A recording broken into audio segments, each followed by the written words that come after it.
الاصول من علم الاصول، الاصول من علم الاصول، صفحہ نمبر 11 ہے۔ مؤلف رحمۃ اللہ علیہ نے اس بات کا ذکر کیا کہ علم کی تعریف کیا ہے۔ علم کی تعریف کیا ہے؟ علم ادراک الشیء علی ما هو علیہ ادراکا جازما، کسی بھی چیز کو اس کی حقیقت کے مطابق جان لینا یہ علم ہے۔ کسی بھی چیز کو اس کی حقیقت کے مطابق جان لینا یہ علم ہے، جیسا کہ اس بات کا جاننا کہ کل یہ جز سے بڑا ہوتا ہے، کل جز سے بڑا ہوتا ہے۔ جز تو پارٹ ہوا، کل تو یہ مکمل ہوا تو بڑا ہوتا ہے، اور یہ کہ نیت عبادت میں شرط ہوتی ہے۔ اس کے بعد آپ کہتے ہیں دیکھیں ہم لوگ کو جو پڑھنا ہے وہ بِهَذَا تَبَيَّنَ أَنَّ تَعَلُّقَ الْإِدْرَاكِ بِالْأَشْيَاءِ كَالْآتِي، یہاں سے پڑھنا ہے ہم لوگوں کو۔ وہ بِهَذَا تَبَيَّنَ، اور اس سے معلوم ہوتا ہے أَنَّ تَعَلُّقَ الْإِدْرَاكِ کہ علم کا تعلق بالاشیاء اشیاء کے ساتھ کالآتی آنے والی حالتوں کے مطابق ہوتا ہے۔ علم کسی بھی چیز کے بارے میں جو علم ہوتا ہے ہم کو وہ آنے والے درجات کے مطابق ہوتا ہے۔ پہلا درجہ کیا ہے؟ پہلا درجہ ہے وہ علم، علم کسی بھی چیز کا علم، اور وہ کیا ہے؟ وہو ادراک الشیء علی ما هو علیہ ادراکا جازما، کسی بھی چیز کو اس کی حقیقت کے مطابق یقینی طور پر جان لینا۔ کسی بھی چیز کو، کسی بھی چیز کے بارے میں ہمیں گویا علم ہوتا ہے، ہم اس کو اس کی حقیقت کے مطابق جان لیتے ہیں۔ جیسے قرآن مجید کی کتنی صورتیں ہیں؟ 114۔ تو اس چیز کا ہمیں گویا علم ہے، یہ پہلا درجہ ہے۔ اشیاء کا جو علم سے تعلق ہے اس کے 6 درجے ہیں، ان میں سب سے پہلا درجہ ہے وہ علم کا درجہ ہے، اور وہ یہ کہ اس کو اس کی حقیقت کے مطابق جان لینا۔ دوسرا درجہ کیا ہے؟ الثانی جہل بسیط، جہل بسیط ہے، وہو عدم الادراک بالکلیہ، کلی طور پر اس کو نہیں جاننا۔ جیسے قرآن کی کتنی صورتیں ہیں تو جواب دے کہ میں نہیں جانتا، یہ جہل بسیط ہے، کلی طور پر کسی چیز کو نہیں جاننا۔ شیخ وہ انکار ہی کر دے یا پھر وہ کوئی جس طرح مطلب وہ اپنی طرف سے کہہ دے، یعنی ہاں وہ آگے آ رہا ہے۔ تیسرا کیا ہے؟ جہل مرکب، اور تیسرا جہل مرکب ہے، وہ یہی ہے۔ وہ کیا ہے؟ وہو ادراک الشیء علی وجہ یخالف ما هو علیہ، کسی بھی چیز کو اس کی حقیقت کے خلاف جاننا۔ جیسے کہ قرآن مجید کی کتنی صورتیں ہیں تو وہ کہے کہ 115 ہے، 110 ہے۔ غزوہ بدر کب واقع ہوئی تو وہ کہے کہ سن 9 ہجری میں واقع ہوئی تھی۔ اللہ کے رسول صلی اللہ علیہ وسلم کی کتنی بیویاں تھیں تو کہے کہ 4 بیویاں تھیں۔ تو یہ کیا ہے؟ یہ جہل مرکب ہے، وہ نہیں جانتا، اور یہ بھی نہیں جانتا کہ وہ نہیں جانتا ہے۔ تو کسی بھی چیز کو اس کی حقیقت کے خلاف، جو حقیقت ہے اس کے خلاف پانا، اس کو کہتے ہیں جہل مرکب۔ تیسری چیز، چوتھی چیز ہے دیکھیے ظن، وہو ادراک الشیء مع احتمال ضد مرجوح، کسی بھی چیز کو اس طرح جاننا کہ اس کے مرجوح ضد کے احتمال کے ساتھ۔ کسی بھی چیز کو وہ یقینی طور پر نہیں جانے، یقینی طور پر اگر جان لے گا تو وہ علم ہے، لیکن کسی بھی چیز کو وہ ظن غالب کے مطابق جان رہے ہیں، وہ ہے ظن۔ کسی بھی چیز کا، کسی بھی چیز کے بارے میں ان کو انہوں نے اس کو اس طرح جانا ہے کہ ان کا گمان غالب ہے، ان میں کسی بھی چیز کو ظن وہ ادراک الشیء، اور وہ ہے کسی بھی چیز کو پانا، کسی بھی چیز کو جان لینا مع احتمال ضد مرجوح، اس کی مرجوح ضد کے احتمال کے ساتھ۔ ضد کا بھی احتمال ہے، ضد کا بھی احتمال ہے، لیکن اس میں ضد جو ہے مرجوح ہے، اسی کو کہتے ہیں گمان غالب۔ اجتہادی جو مسائل ہیں وہ اسی نوعیت کے ہیں۔ مثال کے طور پر ایک مسلمان سے اگر کہا جائے کہ کیا نماز فرض ہے تو وہ کہے گا کہ یقیناً فرض ہے، کیونکہ قرآن مجید میں وضاحت کے ساتھ موجود ہے کہ نماز قائم کرو۔ تو یہ چیز ہم کو علم کے ذریعے حاصل ہوئی ہے۔ نماز کی فرضیت کے بارے میں ہم کو جو معلوم ہوا ہے وہ کس ذریعے سے معلوم ہوا ہے؟ علم کے ذریعے سے۔ اب وہ جو اجتہادی مسائل ہیں، اجتہادی جو مسائل ہیں جس میں واضح طور پر اس چیز کا ذکر قرآن میں نہیں ہے، حدیث میں نہیں ہے، اہل علم اس پر غور کرتے ہیں اور اس کا استخراج کرتے ہیں اور ان مسائل کو استخراج کرتے ہیں، تو وہ کیا ہیں؟ وہ ظن ہے۔ وہ جیسے کیا بولتے ہیں جرابوں پر مسح کرنا، یعنی کپڑے کے بنے ہوئے آپ کہہ سکتے ہیں، کپڑے کے بنے ہوئے موضوع پر مسح کرنا، یہ وہ اسی کیٹیگری میں آئے گا۔ کپڑے کے بنے ہوئے موضوع پر مسح کرنا ہو سکتا ہے وہ اس میں آ جائے، اسی میں آ جائے. کپڑے کے بنے ہوئے موزوں پر مسح کرنا، کیونکہ اللہ کے رسول صلی اللہ علیہ وسلم کے دور میں جو اللہ کے رسول صلی اللہ علیہ وسلم نے احادیث میں جو ذکر کیا ہے وہ خفین کا ذکر آیا ہے کہ خفین پر آپ مسح کرتے تھے جو چمڑے کے بنے ہوئے ہیں. تو اب وراثت کے اس میں بھی ہے نا کہ جو پوتا دادا یہ بھی تو قیاس اور کئی چیزیں ہیں. شریعت کے بہت سے مسائل ہیں، شریعت کے بہت سے مسائل ہیں جن کا تعلق اجتہاد سے ہے. تو یہ جو اجتہاد ہے یہ ظن ہے. اگر کوئی یہ کہے کہ ظن پر ہم کیسے عمل کر سکتے ہیں جبکہ قرآن مجید میں ظن کی مذمت کی گئی ہے، تو وہ یہ ظن نہیں ہے جو بغیر کسی قرینے کے ہوتا ہے. کیونکہ قرآن مجید نے وَإِنَّ بَعْضَ الظَّنِّ اسْمٌ کہا، بعض گمان گناہ ہوتے ہیں. جمیع الظن اسم نہیں کہا، سارے گمان گناہ نہیں کہا. اب یہاں کیا ہے؟ قرینہ ہے. قرینہ یہ کہ وہ دلیل ہے. ایک مجتہد جب قرآن پر یا حدیث پر غور کرتا ہے تو وہ جو دلیل ہے اس کے مطابق وہ اجتہاد کرتا ہے. تو چونکہ یہ جو قرینہ ہے دلیل کا، تو یہ جو قرینہ ہے یہ مذموم نہیں ہے، یہ مذموم نہیں ہے. کیونکہ لا یکلف اللہ نفسا الا وسعها، اللہ تبارک و تعالیٰ نے جتنی استطاعت دی ہے اسی کے مطابق انسان جو ہے اپنی استطاعت کے مطابق یہ تحقیق کر سکتا ہے. تو یہ اجتہادی جو مسائل ہیں وہ ظن کے مطابق ہیں. اس میں ایک احتمال ہے لیکن وہ احتمال مرجوح ہے، راجح نہیں ہے، تو اس کو ظن کہتے ہیں. وہم کیا ہے؟ وہم وہو ادراک الشیء مع احتمال ضد راجح، کسی چیز کو جاننا ایسے ضد کے احتمال کے ساتھ جو کہ راجح ہے، راجح احتمال کی ضد کے ساتھ، اس کو کہتے ہیں وہم. وہم اس میں احتمال ہے، اس میں احتمال ہے اور وہ راجح بھی ہے. اگر ہم اس طرح اس چیز کو جانتے ہیں تو اس کو ہم کہتے ہیں وہم. ان کو وہم ہو گیا کیونکہ اس کی کوئی حقیقت نہیں ہے. اس کے مقابل میں جو دوسری بات پائی جاتی ہے وہ زیادہ وہ راجح ہے. شک وہو ادراک الشیء مع احتمال ضد مساوی، کسی بھی چیز کو اس طرح جاننا کہ اس کی ضد کے بارے میں مساوی گمان ہو. ایسی صورت میں علماء کیا کرتے ہیں؟ وہاں توقف اختیار کرتے ہیں، کوئی فتویٰ نہیں دیتے. امام مالک رحمۃ اللہ علیہ سے کئی مسائل کے بارے میں پوچھا گیا، تقریباً 40 جیسا کہ کہا جاتا ہے. تو انہوں نے بہت سے مسائل کے بارے میں کیا کہا؟ لا ادری. یا پھر علماء جب دونوں اجتہاد سوچنے کے باوجود بھی کوئی چیز ان پر واضح نہیں ہوتی تو اس موقع اس مسئلے پر توقف اختیار کرتے ہیں.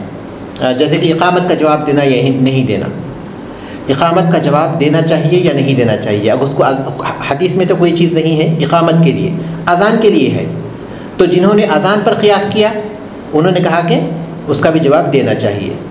جنہوں نے کہا کہ وہ ایک عبادت ہے، یہ ایک عبادت ہے اور عبادت میں قیاس نہیں کر سکتے، تو انہوں نے کہا کہ نہیں دینا چاہیے. اور صحیح یہی ہے. تو اب کوئی شخص یہ کہہ سکتا ہے کہ میرے پاس کوئی ایسی چیز راجح نہیں ہے، تو وہ کیا کرتا ہے؟ میں توقف اختیار کرتا ہوں، کہتا ہے توقف اختیار کر لیتے ہیں. ایسے کئی مسائل علماء اس میں توقف اختیار کرتے ہیں. ہاں جب کسی چیز میں شک ہو جائے تو پھر وہ توقف اختیار کر لیتے ہیں. تو علم کے جو ہے 6 درجے ہوئے. پہلا درجہ کیا ہے؟ علم. کسی بھی چیز کو جاننے کے 6 درجے ہیں. پہلا درجہ علم کے مطابق اس کو جاننا. دوسرا درجہ جہل بسیط. اور تیسرا درجہ جہل مرکب. چوتھا درجہ ظن، یعنی اس میں احتمال پایا جاتا ہے لیکن وہ مرجوح ہے احتمال. اور پانچواں درجہ وہم ہے، اس میں احتمال پایا جاتا ہے لیکن اور وہ احتمال کیا ہے؟ راجح ہے. ہم نے اس کو ایسا ہمارے پاس اس کا علم ایسا آیا ہے کہ اس کے مقابلے میں جو دوسری چیز پائی جاتی ہے وہ زیادہ راجح ہے، وہ راجح ہے. یہ وہم ہے یا وہم ہے؟ وہم ہے، وہم ہا پر سکون کے ساتھ وہم. اور چھٹا درجہ کیا ہے؟ شک، جس میں آدمی کسی فیصلے تک نہیں پہنچ سکتا. اس کے مقابل میں کوئی چیز ہے اور دونوں کے بارے میں کسی فیصلے پر وہ نہیں پہنچ سکتا. اور شک جو ہے یہ زیادہ لفظ ہمارے معاشرے میں استعمال ہوتا ہے. جی، وہم کو تھوڑا واضح کر دیں.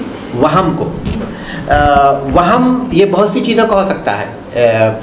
انسان کو کئی چیزوں کا وہم ہو سکتا ہے. مثال کے طور پر جب بھی آدمی کو کچھ سر درد ہو یا پھر جو ہے بیمار ہونے لگے یا پھر کوئی چیز بھولنے لگے تو وہ فوراً یہ گمان کرے کہ کسی نے اس پر جادو کر دیا. اکثر حالات میں وہم ہوتا ہے. وہم کا مطلب یہ ہے کہ انہوں نے اس چیز کو ایسے جانا ہے کہ اس کی جو ضد ہے وہ راجح ہے. کہ ان کے حقیقت نہیں ہوگی، کیونکہ اس طرح کے جتنے بھی حالات پیش آتے ہیں، چاہے وہ جادو کے ہوں یا حسد کے ہوں، اس میں 95% ایسے حالات ہوتے ہیں جس میں حقیقت نہیں ہوتی، جس میں کسی ڈاکٹر کے علاج کی ضرورت ہوتی ہے یا پھر کوئی طبی سبب ہوتا ہے، اس کو جو ہے وہ لوگ اس کی طرف توجہ نہیں دیتے اور فوراً اس کی طرف گمان کرنے لگتے ہیں. اور جیسے وہ کہتے ہیں کالی بلی گزر گئی یا میں نے آج کالی بلی دیکھ لی، تو یہ بھی ایک وہم ہے، وہ بھی بغیر کسی شک کے وہم ہے. اب چونکہ شریعت نے اس کو واضح کیا ہے کہ وہ جو ہے بدفعلی ہے، تو اس لیے وہ باطل ہے. جی، کیونکہ شریعت نے اس کو جو ہے واضح کر دیا ہے، بظاہر وہ وہم ہے، لیکن چونکہ شریعت نے اس کو جو ہے بدفعلی کے دائرے میں لایا ہے، بدشگونی، اور بدشگونی چونکہ حرام ہے اس لیے ہم اس کو صاف طور پر حرام کہیں گے، لیکن اس کی بنیاد وہم پر ہے. بدشگونی کی جتنی بھی چیزیں ہیں ان کی بنیاد وہم پر ہی ہے اور وہ باطل ہے. اقسام العلم، علم کی قسمیں. اب یہ علم کے درجے تھے، مراتب تھے، علم کے درجے اور مراتب تھے، اب یہ علم کی قسمیں ہیں. اقسام العلم ينقسم العلم الى قسمين. علم دو قسموں میں منقسم ہوتا ہے، ضروری و نظری. ضروری اور نظری. ضروری یہ اردو کا ضروری نہیں ہے، یہاں ضروری یقینی کے معنی میں. اچھا، ضروری یہاں یقینی کے معنی میں. نظری غور و فکر کا جو نتیجہ تھا اس کے معنی میں. اجتہاد. ضروری، ہاں ضروری جو یقینی ہے اس کے معنی میں. تو علم کی دو قسمیں ہیں، ایک ضروری یعنی یقینی اور دوسرا نظری یعنی اجتہادی. فضروری، ضروری وہ ہے ما یکون ادراک المعلوم فیہ ضروریاً، جس میں کسی چیز کا معلوم ہونا اس میں یقینی طور پر ہو، کسی چیز کا اس میں یقینی طور پر معلوم ہونا ہو، بحیث یضطر الیہ، اس طرح کے انسان مجبور ہو جائے اسے من غیر نظر ولا استدلال، بغیر غور اور کسی دلیل کے. مثال کے طور پر جب سورج جب دن میں روشنی ہو تو بغیر کسی نظر استدلال کے آدمی کہہ سکتا ہے کہ سورج نکلا ہوا ہے، طلوع ہو چکا ہے. ضروری وہ ہے جس میں کسی معلوم چیز یعنی کسی چیز کو ایسے جاننا کہ وہ یقینی طور پر ہو، اس طرح کہ انسان اس کو جاننے پر مجبور ہو جائے بغیر کسی غور و فکر اور بغیر کسی استدلال کے. کالعلم بأن الکل اکبر من الجز، جیسے کہ اس بات کا علم ہے کہ کل یہ جز سے بڑا ہوتا ہے. بغیر کسی غور و فکر کے آدمی بول سکتا ہے کہ اگر کل بڑا ہوتا ہے جز بڑا ہوتا ہے، تو وہ آسانی سے بول دے گا کہ یہ یقینی طور پر کل ہی بڑا ہوتا ہے. وَأَنَّ النَّارَ حَارَّةٌ، اور آگ جو ہے جلاتی ہے. وَأَنَّ مُحَمَّدًا صلی اللہ علیہ وسلم رسول اللہ صلی اللہ علیہ وسلم، وَأَنَّ مُحَمَّدًا رسول اللہ صلی اللہ علیہ وسلم، اور محمد صلی اللہ علیہ وسلم اللہ کے رسول ہیں. ایک مسلمان کے لیے یہ یقینی علم ہے، یہ کافروں کے لیے نہیں ہے، یہ علم ضروری ہے. وہ انکار ہے، وہ ان کا انکار ہے، جہود ہے، وہ ان کا جو بھی رویہ ہے. تو یہ علم کی پہلی قسم ہے جس کو ضروری یعنی یقینی کہتے ہیں، جس میں کسی دلیل کی ضرورت نہیں ہوتی اور اس میں کسی غور و فکر کی ضرورت نہیں ہوتی. والنظری، اور نظری دوسری قسم ہے نظری، ما یحتاج الی نظر واستدلال، وہ علم ہے جو غور و فکر اور استدلال کا محتاج ہوتا ہے. کالعلم بوجوب نیت فی الصلاۃ، جیسا کہ نماز میں نیت کے وجوب کا علم ہے. نماز میں نیت ضروری ہے، نیت ضروری ہے، اس کا علم ہے. ہم کو دوسرے دلائل پر غور کرنے سے معلوم ہوتا ہے، دوسرے دلائل پر، جیسے وما امروا الا لیعبدوا اللہ مخلصین لہ الدین، قرآن کی یہ آیت اور بہت سی آیتیں ہیں. اور اسی طرح انما الاعمال بالنیات، اعمال کا دار و مدار نیت پر ہے، یہ حدیث ہے. تو ان پر جب غور کرتے ہیں تو پتہ چلتا ہے کہ ہر عمل میں نیت ضروری ہے، اور نماز بھی عمل ہے، عبادت ہے، تو اس میں نیت ضروری ہے. تو نظری وہ علم ہے جس میں جو کسی نظر، غور و فکر اور استدلال کا محتاج ہوتا ہے، جیسا کہ اس بات کا علم کہ نماز کے لیے نیت شرط ہے، اور اسی طرح بہت سے مسائل ہیں جیسے کہ سورہ فاتحہ ہے، اسی طرح جیسا کہ بہت سے نماز کے شروط ہیں. یہ تمام چیزیں ہم کو دلائل کے ذریعے معلوم ہوتے ہیں. جب دلیل سامنے آ جاتی ہے، ضروری اور نظری میں فرق کرنے کی وجہ کیا ہے؟ ضروری اور نظری میں فرق کرنے کی وجہ یہ ہے کہ جو علم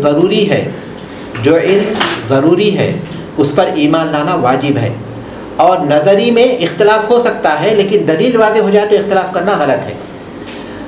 یہاں تک کہ علماء کہتے ہیں کہ جو دین سے ضروری یعنی یقینی طور پر معلوم ہوتا ہے، ما علم من الدین بالضرورہ کہتے ہیں، یہ اصطلاح عام طور پر استعمال کرتے ہیں.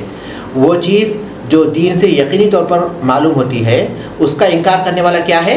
کافر ہے. نظری کا انکار کرنے والا کافر نہیں ہے، لیکن اگر دلیل واضح ہو جائے اس کے بعد اگر وہ انکار کرتا ہے تو گمراہ ہے، لیکن اس پر کفر کا اطلاق نہیں کریں گے.